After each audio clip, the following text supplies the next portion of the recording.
Halo minasan, balik lagi di channel Tao-chan, di mana kita akan membahas manga dan anime populer.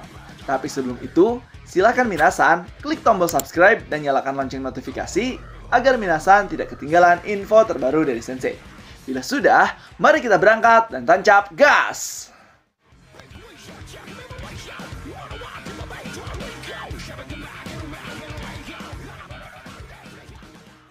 Oke minasan, pada video kali ini kita akan membahas terkait isu dari Record of Ragnarok, yang mana isu tersebut berisi bahwa setelah selesainya ronde ke-9 di Record of Ragnarok, selama 3 chapter atau 3 bulan di Record of Ragnarok tidak akan ada clue untuk ronde 10, dan bahkan ada kemungkinan besar untuk pembahasan yang lain, hal-hal di luar pertarungan Record of Ragnarok. Jadi yang seperti apakah pembahasannya di video kali ini? So, tanpa basa-basi lagi minasan, langsung saja kita gas ke pembahasannya. Oke minasan, menurut isu yang beredar kali ini, yaitu mengenai Record of Ragnarok, setelah kemarin kita membahas terkait bocoran Record of Ragnarok, bahwa pertarungan ronde 9 akan selesai di bulan ini.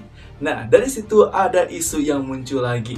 Setelah selesainya pertarungan ronde 9 Record of Ragnarok, ada yang mengabarkan bahwa setelah itu tidak akan ada pengumuman terkait siapa petarung ronde ke-10 seperti di ronde-ronde sebelumnya, yang mana setelah pertarungan selesai pasti kita diberitahu dulu selang 1 chapter dan kemudian kita akan diperlihatkan petarung ronde selanjutnya. Dan menurut isu yang menyebar, setelah selesainya ronde ke-9 kita akan selang sebanyak 3 chapter yang mana akan membahas terkait hal-hal di luar pertarungan Record of Ragnarok. Dan kalau misalkan menurut pendapat Sensei, ada beberapa kemungkinan sih kenapa hal ini bisa terjadi kalau misalkan isu itu memang benar untuk kedepannya akan selang sebanyak 3 chapter dan membahas terkait hal-hal di luar pertarungan Ragnarok. Jadi inilah pembahasan menurut Sensei. Yang pertama yaitu alasan terkait di selangnya 3 chapter tidak membahas terkait pertarungan ronde 10.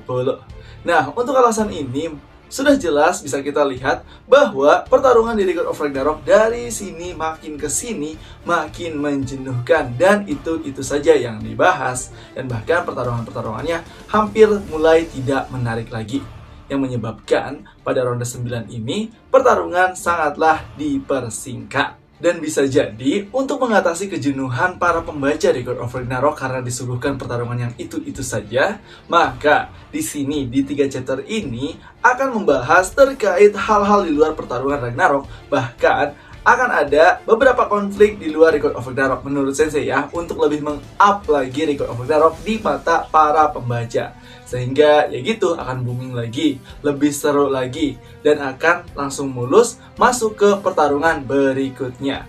Yang mana di ronde 10 ini ada kemungkinan bisa jadi akan ada petarung kejutan, entah itu dari luar, dari daftar, atau dari daftar yang kita tunggu-tunggu. Contohnya mungkin Shimo Haiha, Anubis, atau Okita Souji. Yang kedua, yaitu isi dari pembahasan 3 chapter tersebut. Nah, Sensei perkirakan untuk isi dari 3 chapter akan membahas terkait hal-hal di luar pertarungan Ragnarok, yaitu membahas apa hubungannya Ragnarok dengan para dewa sehingga mengadakan hal tersebut, dan rencana di balik pertarungan Ragnarok yang dibuat oleh Brunhild, yang mana ada kemungkinan akan membahas perjalanan Sakata Kintoki pada saat menemukan Siegfried, atau pembahasan yang lain mengenai Ragnarok yang ada kaitannya dengan dewa-dewa yang ada di mitologi Nordik.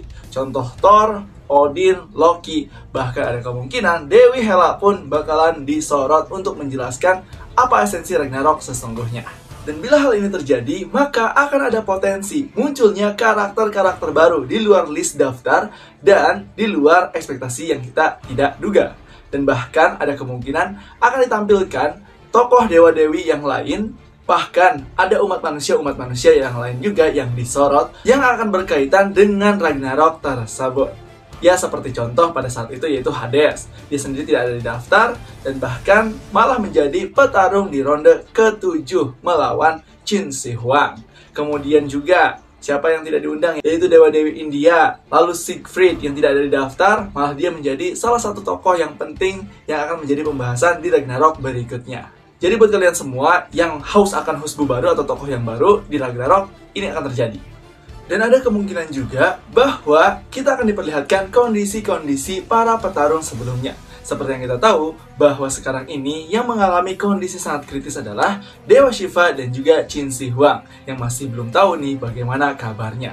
Dan di 3 chapter ini, pastinya kemungkinan besar akan ada pembahasan untuk orang-orang tersebut. Dan kita akan mengetahui kondisi mereka saat ini seperti apa. Apakah sudah sembuh atau masih dirawat dan juga masih kritis. Nah, itulah dia minasan terkait pembahasan isu dari manga Record of Ragnarok dan juga pembahasan setelah selesainya ronde ke-9 Record of Ragnarok. Jadi gimana nih menurut minasan terkait pembahasannya? Apakah make sense? Setuju dengan pendapat Sensei? Atau kalian semua masih ada hal-hal lain atau tidak setuju? Silahkan diskusi di kolom komentar ya. Dan jangan lupa untuk like, komen, dan subscribe.